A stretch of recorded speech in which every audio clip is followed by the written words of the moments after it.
xaaral moo leen nag pont bi tubaab yi liggéey daa koy dugal ci biir ndox mi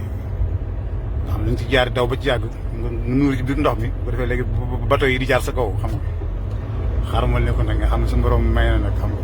léegi pont baa ngi nii maa ngi nii ci kaw ndox mi te dama dem ba ci yàgg rek mu daal di nuur ci biir nag xam nga daal di génnaat xam nga kenn mësu ko gis waaw fi mu toll nii maa ngi ci kaw ndox mi.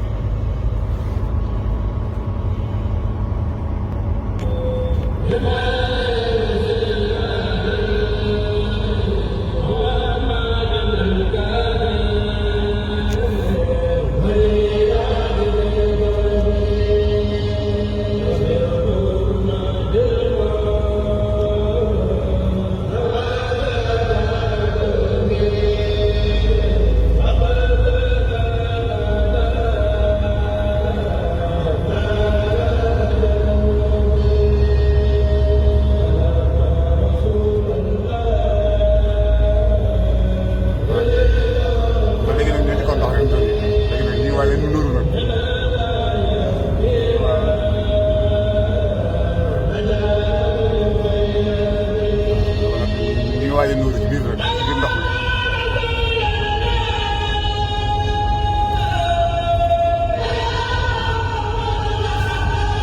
aka ay ga nag ñooy nuuru léegi nag ñooy nuuru ci suuf léegi pont bi ci biir ndox mi lay dugg ba tey ba tey mën a jaar ci kaw léegi nag maa ngi dugg nag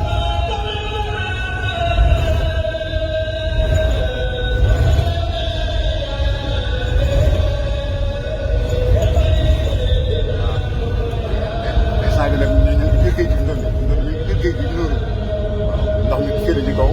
bato yaa ngi jàll suñu bëggee jàll.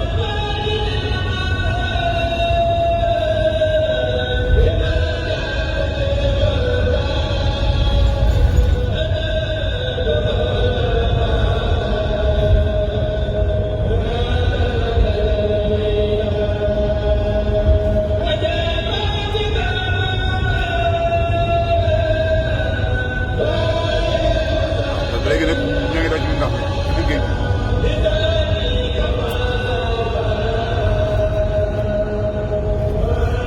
gënaguñ de xanaa peut être war naa mat 4 kilomètres xanaa ba 5 kilomètres ci biir ndox mi nag nuur ci biir géej gi fi mu toll nii.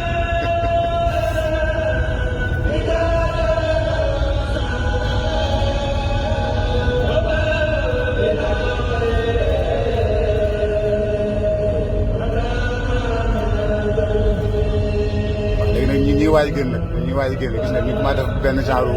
yéen ci kaw nii gis nga ñuy waaj a génn ñuy waaj a génn ndox mi.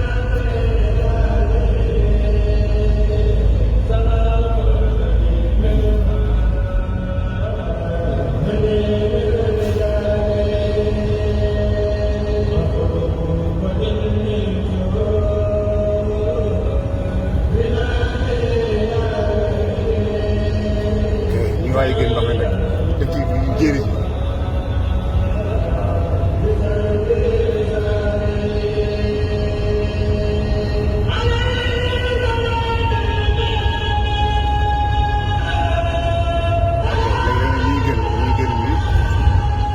génn nañ pont yi nii fi mu toll nii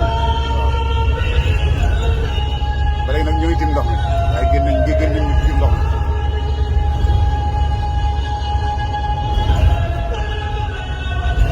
gis ngeen géej gaa ngi nii léegi génn nañ léegi ñu ko